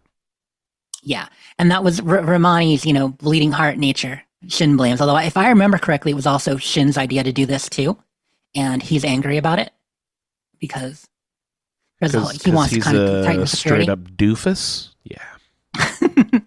Yeah. So you basically give him all the information. He says, "Okay, report to Romani now," and you can ask if he wants you to tell her all this. And he's like, "The important part is to let her know about Foundation because." Romani's been trying to get a deal with Foundation anyway, maybe trade some weapons for food. So she's going to want to know they already have some weapons and maybe have you try to get down there to recover them from them. So that's where this quest ends. And the next one, Supply and Demands, begins. You go up to and you talk to Romani. She tells us we have to go talk to Foundation. As far as I remember, exactly. Right? Yep. Yeah. Yeah. Once you get in there and you talk to Romani, she asks what you have to report. You let her know that you found that the settlers at Foundation have some weapons. She's a bit surprised by this as well, because they have spread far and wide. And she said, well, we were negotiating with them anyway, so here's what I want you to do. Go down, talk to Gloria Chance, who runs the supply room at Foundation, and do what you can to try to get our weapons back, and also negotiate this trade deal, because it's something we wanted to do, and we're willing to trade them weapons for food and such, security, or various things for food with Foundation. It's like, nah, we don't need to trade with the Brotherhood for their weapons. We already have Brotherhood weapons. And that's just it. So when you get down to Foundation, which you might have already had the fast travel point. I don't know if you guys did or if you had to walk there. I did. I don't know what I was doing down there earlier, but I figured it would be a good strategic free fast point travel to or travel point to to discover. Hmm. I actually, somehow I had RNG, the RNG Railroad there, which is actually not too far away. After you take the railroad tracks and you hop Yeah. over a ledge onto a road, and you can take the road basically all the way up to Foundation. Yeah, it's did- less than 4 or 5 minute walk, probably. Yeah, I did fight some cultists on the way. But essentially, yeah, the trade deal you're supposed to make is food and water in return for whatever the expeditionary force can offer. So we're not necessarily giving them high-powered, like these Hailstorm rocket launchers. Yeah. We're not necessarily arming them with that, but whatever we can offer. So protection, lesser weapons, stuff like that. And really, we are just supposed to determine if they are our weapons that they have, which of course they are. So anyway, you get down there and... They keep saying, like, oh, that's your weapon. Look, it's got your symbol on it. Can they not get a stencil and a can of spray paint and, like, put the Brotherhood symbol on just any goddamn weapon? Like... They need to make it green paint so that you can't fake it unless you make your way, to the hardware and you mix the blue paint and the yellow paint, and then you get green paint. Gotta make something rare like that. Oh, why don't you buy a SWATA? So after you talk to Romani on your way to Foundation, though, you can talk to Shin too. And to get, if you're like me and you're a bit of a Shin butt kisser so far, you can report Shin. Shin's not very happy. He's like, you've got your orders, Initiate. Why are you stopping to talk to me? But then you can run by what Romani wants, and then he's glad that you talked to him. And he says, yeah, your priority is getting the Hailstorm missile launchers back. As far as the trade deal, he says, you have to follow orders. It's the chain that binds, the Brotherhood Order of Command, as they call it, the chain that binds.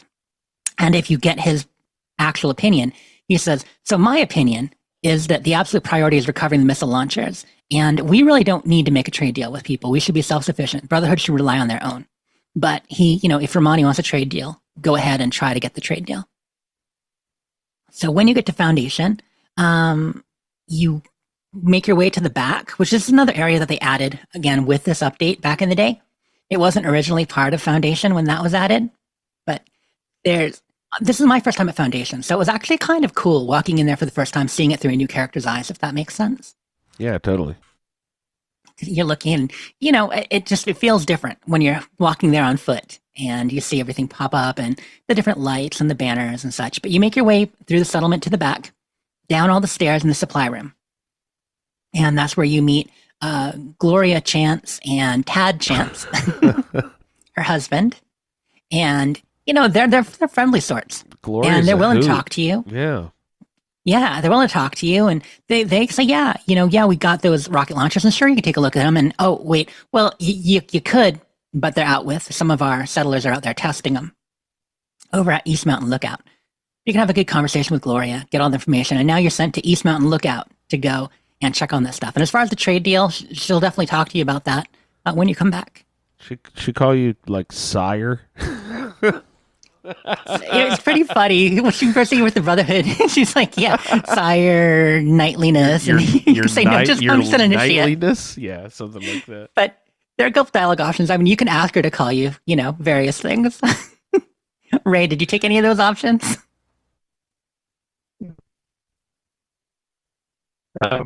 Your steeliness. Your steeliness. Nice. I went with your steeliness. That's a good one. That's good. So I didn't do that song and dance, but it was a fun conversation. They were pretty great. So you have to make your way along the ridge to the East Mountain Lookout, and they say just up north, but really it's pretty far northeast on foot if you don't have fast travel points. You got to follow the ridge up and around, past the monorail elevator and such, and kind of almost into the Cranberry Bog, but still in the mountains. So you get there, and yeah, there don't seem to be any people there. And as you get closer, it pops up, investigate the location. And you see there's a bit of a crater in the middle where there was a big explosion, and there are dead bodies here. Oh, no. And it looks like there was an accident. Yeah. So, Andrew, I think this is about as far as you made it, yeah, too. I didn't quite right? make it to this crater scene. This is where I drop out. Okay. So you get there, and yeah, there are dead bodies of several settlers from Foundation. You can search them, and some of them have, there's just regular equipment on them. There's a supply crate. You do find an empty crate that had the weapon in it, but it's not there. And if you go further back, you find a terminal. And it seems like someone named Mike was playing with the terminal, and his spelling isn't the best. He's like secret info, do not look. And you try to click it, it says, wrong password, but everything's kind of misspelled. But you go in the other, and you see that there are some notes there from Scavenger, who originally was using this location and has some notes there. So it's funny. You're actually playing your character, who is discovering that the character you're looking for had discovered another character to stay there. So it's almost like someone else is doing the game we always do, where we learn from terminals. This guy learned from a terminal. Now we're learning about it later. But see, now you need to find the password. So you go looking around. You also want to find out what happens. You end up finding a holotape you can play. And it turns out Mike was screwing around with the computer while they were getting ready to test. And they're like, Mike, get over here. We're going to do this test. Mike picks up the weapon and is totally handling it wrong and ends up causing an explosion and then kills everybody. And of course, he freaks out, as he should. Yeah, exactly. If you listen to the holotape, the guy talking is like, Mike, no, I told you not to pick it up like that. And then there's a loud explosion. Mike? Yeah, but not funny. They all died. And Mike freaks out, and he's like, "Gotta get out of here." And the tape ends there. So if you go and you find his password in his backpack, the password is the most secure password, right, Ray? Is 1, 2, 3, 4, 5. Yeah, 1, 2, 3. Exactly. 6. So you get in, you type it in, and then you find the rest of the info there and the old scavenger's logs, and that he went to Kerwood Mine as a safe place to hide some stuff. There are some logs. So this is where you now have to go look for Kerwood Mine, which is probably where Mike is hiding. And Ray, if you're not breaking up, I'll let you start taking it from here about your adventure to Kerwood Mine. Okay, roboting pretty hard. I don't know. Of course, I'm probably breaking up now. Now you're not. Yeah. Now you're good. Okay, let's go. So, I rented small marks them out, and then you continue in the cage. And the gate's wide open. And there's left, so I must be breaking up pretty bad. So long story short, we're going to go to the mine and find Let's Mike. Go to the mine. Let's find Mike. Let's kill Mike. Let's get the weapons. Let's kill everyone. Let's just be over with it. You don't kill Mike. You can, you can talk to him. Mike. You can convince him to turn himself in and go back and let people at Foundation know what happens. You can ask him to leave. There are a couple different tacks you can take.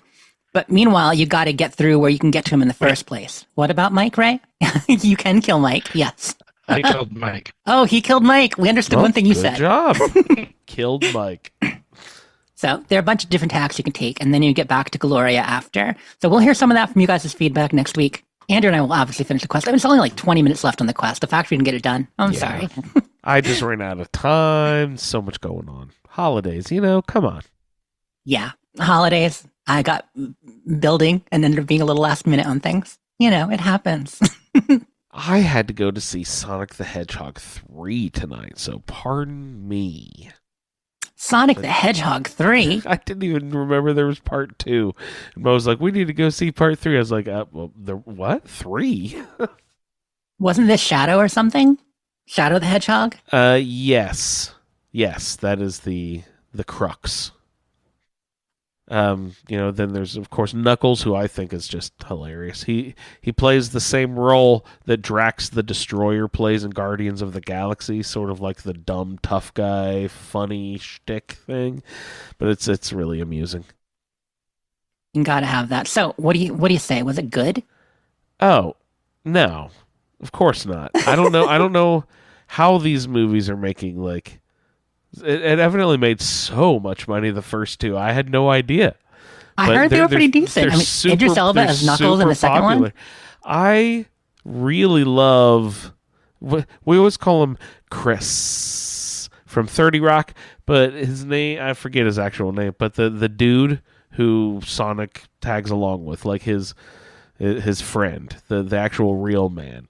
I really like that actor a lot. I see him in a bunch of stuff. I really think he's charming. He's really fun. Ben Schwartz plays Sonic. Is that who you're thinking of? No, not Ben Schwartz. The friend of the real live person.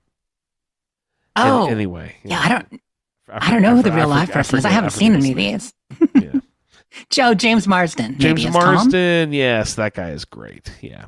Okay. And of course Jim Carrey hamming it up as Dr. Robotnik, and Mo, he's really taking interest into the history of it. He's asking me about like what Sonic was like back in the day, and I'll tell him like about the Genesis, how it wasn't like. He's like asking who voiced Sonic. I was like, no, it wasn't like that back then. There weren't voices back then. It wasn't. It was just a side-scrolling game. And he's like, what do you mean? It's like, but there was a cartoon. I said, yeah, but that was later, and I wasn't a kid anymore by that time. I don't think. The cartoon was big in the 2000s, though, right? Sonic the Hedgehog and Sonic Mania Adventures. I wasn't a little kid anymore, and did those happen after Sega lost their license or whatever? Or I don't even know what happened with all that. No, I mean, obviously Sega still owns Sonic and all that stuff. So, but he's in Nintendo games now, which is weird. There's always like Mario and Sonic Olympics and Sonic the Hedgehog, Mario, blah, blah, blah. That's like, what? Cross-promotion stuff, but it's still a Sonic is still a Sega character. I noticed that they played it. They had the Sega in front of the movie, so I was like, okay. So it still exists, but why? I just didn't understand why it was in Nintendo games. It's probably like when they do the Marvel DC crossover type thing, right?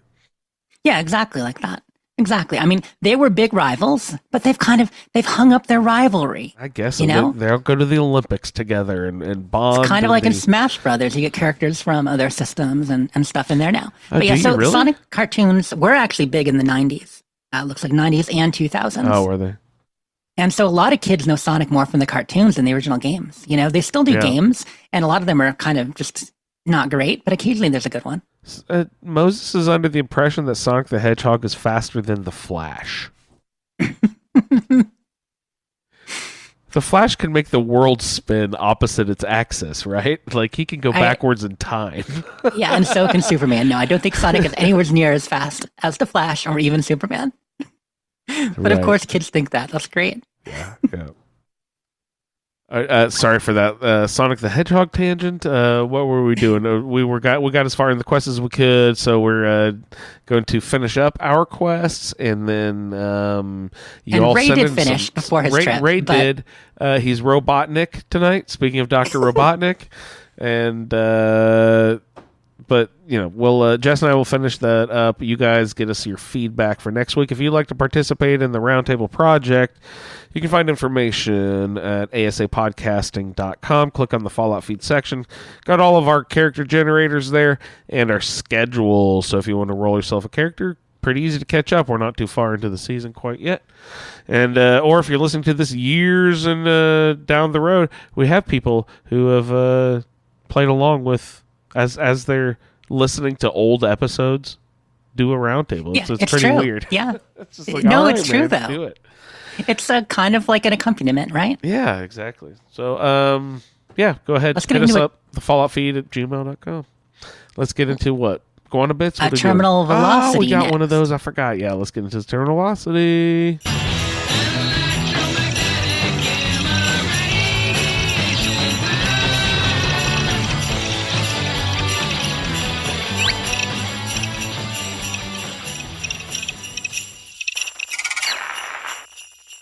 Hello fellow Wastelanders, Eric aka Cilior here, and I'm back with another Terminal Velocity entry from Tenpenny Tower in Fallout 3. This is from Cheng's personal computer, and when you access it, it says, "Welcome, comrade." And the first entry is the rebuilding proposal. It says, "We excel at destroying the old world, and we excel at building the new one." That is from Chairman Cheng himself. 200 years ago, Chairman Cheng led his armies to defeat the decadent rulers of this land. Now, his humble descendant, Comrade Cheng, shall lead its noble people to rebuilding a brighter land in its place. By uniting to work together, we can eradicate the twin dangers of lawlessness and disease. With unified soldiers, we can cleanse the land of beasts and highwaymen. With organized farmers, we can overcome starvation and poverty. When competing villages are destroyed, all must unite under the glorious leadership of Comrade Chang and his Tenpenny Commune. And next there is a daily affirmation that says, "Win glory for our motherland." So, yeah, nice to know all of the unique individuals that inhabit the Tenpenny Tower. So, maybe these schools have a bit of a point. Anyway, that about does it for the Tenpenny Tower entries. Like I said last time, I was kind of hoping that Tenpenny himself would have a terminal that had some nice entries on there, but apparently we weren't so lucky. So, anyway, I will see you all in the Wasteland. So, the character here, this terminal is actually owned by Irving in Chang. the Fallout Terminal Velocity Project, send your special letters, holotapes, and terminal entries to thefalloutfeed@gmail.com.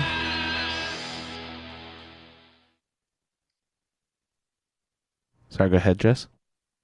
So the terminal this is on is actually owned by Irving Chang, who's one of the residents of Tenpenny Tower. That's Irving Chang and his wife, Tiffany.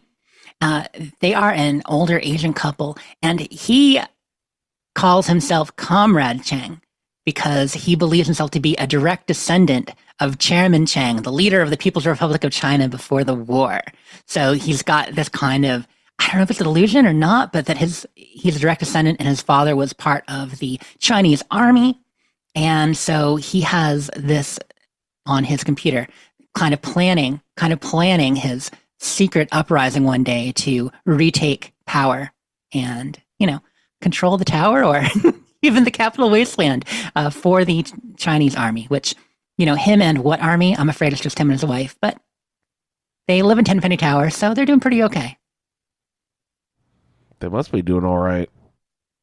I like the fact he calls it the Tenpenny Commune. That's pretty funny. Because he's a communist. Oh, no, I get it. Well, thank you very much. That's a good one, Solior. Thing, yeah. Thank you, Mr. Solior. Hey, let's check in and see if we have any iguana bits. Jessica, to the office, please. Jessica, to the office. Your iguana bits are ready. Please come pick them up. Okay, so we do have some iguana bits this week. We covered a lot of it, though, already.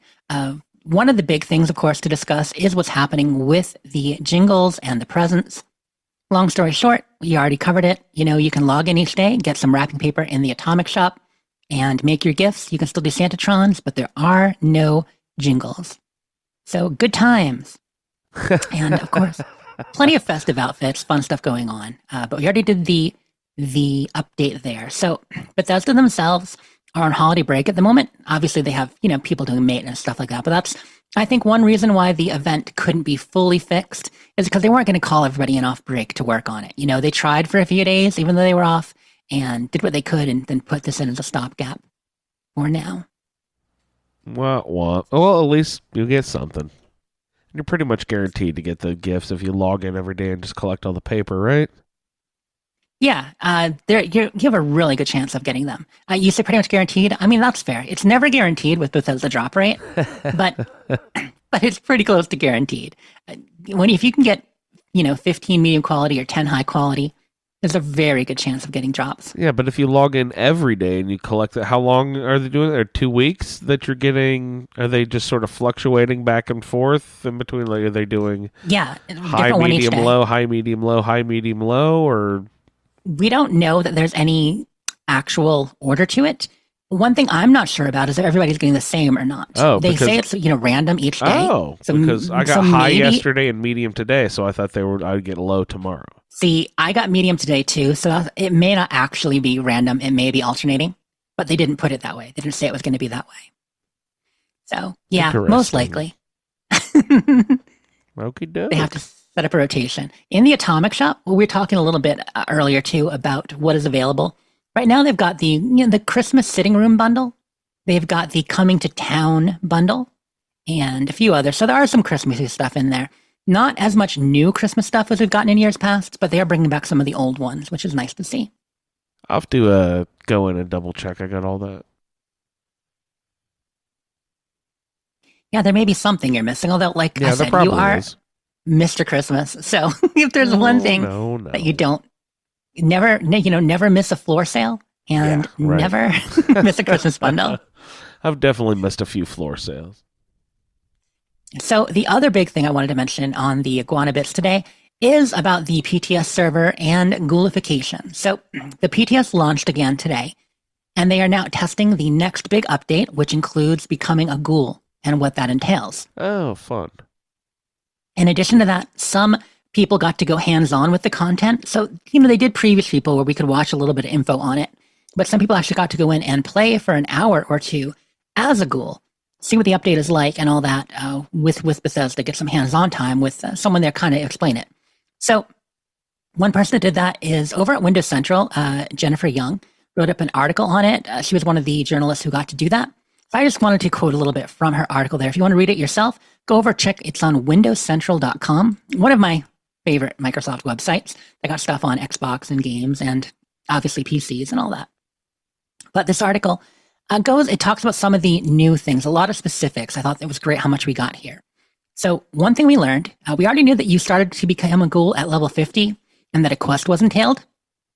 It turns out there is a quest. You're going to meet a character named Lehman Price. I'm not going to do any spoilers here, by the way, so no spoilers, except for the name of the character. You meet a character named Lehman Price, who he is dealing with becoming a ghoul. And this leads you on an adventure. And it's actually a multi-level quest. You're going to discover some things you might not expected. They are adding to the map, and they are giving us a new location or 3 to find, and a few things like that. So, again, no spoilers. You can read the article if you're interested, but you're going to learn a lot about ghouls. And in the process, maybe become a ghoul. There's a quest to do that, ways that can happen. Sweet. Exactly. Well, I So hope there's a scene like in the show when it's not Harold. What's the ghoul we see who's transforming, who's going feral? He is a ghoul already, I guess. Never mind. Yeah, But I know he's been a ghoul for years, Yeah, but yeah, he is he's starting to go going feral. I forget his name. I do too. It wasn't I want it- to say Edgar. Now I'm suddenly forgetting. Anyway, sorry to interrupt. It's okay. You know what's funny? We should know his name because he was just repeating his name to himself over and over again. That's part of how, I thought it began like with Martha an H. did. I don't remember. Oh yeah, Martha. Yeah, she was in the cooler or whatever, right? Maybe it was Henry. Could be. So- Could be. After you complete the quest line, you get a new character creation screen where you are becoming a ghoul. You can actually customize your ghoul character. So there's a few different textures and things you can do with skin. You can still, do your hair. You can essentially recreate your character as a ghoul with a few changes. So not only do you get a new look, which by the way, this is semi-permanent. Now, it can be reversed. Talk about that ahead too. It is reversible. The first time it's not difficult to reverse. Like if you do it, you're like, oh, I don't like this. You want to back up. But if you try to do it more than once, there is a major cost or something involved. What? Why? Because a person shouldn't just treat being a ghoul lightly and become a ghoul, unghoul, become a ghoul, unghoul. It's funny. I kind of felt like it should be a permanent thing personally. I'm glad you can go back once, but I don't feel like you should be able to go back more than once. Like it just doesn't make sense to me within the Fallout lore. And I know it's a game, especially 76. They don't trust the lore, but being a ghoul is a big thing. And it's not the kind of thing you can reverse. And I don't think it should be taken lightly personally. You ever seen a ghoul with a beard? I don't think I have. I don't know if ghouls can grow facial hair. Mustache or beard or anything? They're usually Yeah, We're gonna find out. they're almost always Mustaches. bald. Oh, no, they do have mustaches. You're right. Are you thinking of the professor? Ray from Point Lookout? There are a few others that have mustaches too, actually. Yeah. There was another one that I just came across. Yeah, Raoul. Yep, Sawyer I mentions can't Raoul remember in who New it is Vegas now, too. but yeah. Okay. So yeah, I guess they can have facial hair. They just don't usually most of the time. But so you can customize your ghoul, and we heard ahead of time that there would be, some factions may like you more than others. Some may actually be unhappy with you. Well, more specifically, Brotherhood of Steel might even be hostile to you. So you might want to not become a ghoul while trying to do these quests with us. But there's going to be there's a disguise you can use to do some basic things with factions. So if you are ghoulified, there's going to be a way you can disguise yourself to be able to do things, but you have to remember to put it on or else cause hostility. You may get, different conversations. Some people may refuse to trade with you, all that. So there will be some downsides to being a ghoul. As far as positives or upsides about being a ghoul, you're going to be 100% resistant to radiation. It heals you. You can actually get a new perk where if you get irradiated, you store excess radiation as glow. It's going to be kind of a new stat you can watch, that you gain glow as you're overly irradiated. And glow, as you get more glow, you can spend it various ways with your perk cards, depending on how you set up. There are 32 new ghoul perk cards, like ghouls only. 32 new perk cards you can put in and mix together. So, all new builds. That's kind of impressive. And they're going to synergize, interestingly, with the perk cards they already have. So people are coming up with all new builds with this. It's going to really change up the meta a bit. And I'm hearing from people that they found they could be pretty powerful. This article that Jen wrote goes on to talk about how she found that with a good setup, with some really good endgame equipment, because she got equipment from the raid too, that they were given for the test. So she had some good endgame raid equipment, and that it was quite powerful. In addition to the perk cards and your glow that affects certain skills, you also have a feral meter. So you don't get hungry or thirsty anymore. There is no food, hunger, or thirst. That's gone as a ghoul. You don't need to eat or drink anything. Which makes me wonder if the rejuvenated card will even be able to work for ghouls. It might not. But there will be a feral meter. And so your feral status can be managed with chems. So they're taking this from the TV show as far as how this works. As you get more feral, you might need to take certain chems to kind of reduce your level of being feral. If you go completely feral, it can kind of turn your ghoul into a berserker. You get all kinds of bonuses and changes on stats, but I don't know what the negatives are. I'm sure there are some. One thing that's mentioned in this article, negative drawbacks like reduced accuracy with weapons, you get lower hit points, all that. So even though you're going feral, you're not going fully feral because you still have control of your character, but it sounds neat. Anyway, they go through all the perk cards and stuff like that. And yeah, I'm hearing that ghouls are generally pretty powerful. It's going to be a pretty powerful build. And a lot of people may want to test them out, given that's the case. So they're on the PTS now. We'll hear more about it from people as they experience it. And it does have its downsides. But yeah, I think a lot of people are going to like it. So when that update drops, it'll probably be with the next season, you assume, in March. On the community calendar currently, it's showing as March. We don't know the exact date. But that'll be with season 20, and that should be the ghoul update if things stay on track. Beautiful. I don't think I ever asked. If you're a glowing ghoul, you should be able to resurrect all dead ghouls around you. Oh, that'd be fun. Can you be like a bloated, glowing one? So yeah, there might be ghoul healing nice. powers. That wouldn't surprise me. If you build up enough glow, there might be a card that you could actually heal ghouls around you. That would be awesome. But you're not going to take damage from radiation. I mean, there's all kinds of things with it. So speaking of the calendar, I mentioned the ghoul update and all that is coming in March and next season. Current season that we're in, season 19. Looking ahead, we've got obviously presents happening right now. And then come the new year, going to be script surplus, legendary vendor sale. There's no big event on the list for January. So yeah, it's just the usual round of events and all that. There will be double score. There will be double score next weekend. So do watch for that. You may, if you're worried about the scoreboard and getting up there ahead, that's happening this weekend. That's pretty much it for me on the Iguana Bits. I never asked you guys, I don't think. Maybe we did talk about it. Did we talk about the new perk cards, revamped perk cards? Yeah. Yeah. What do you like, dislike? I forget what you said.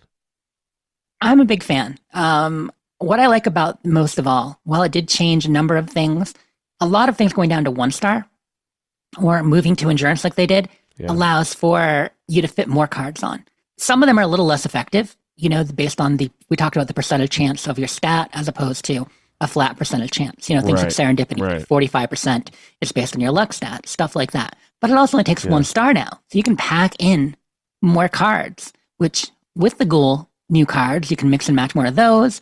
You can do more of the regular. I'm finding my character is actually maybe doing a little less damage per shot with my setup now, but overall seems a little more powerful.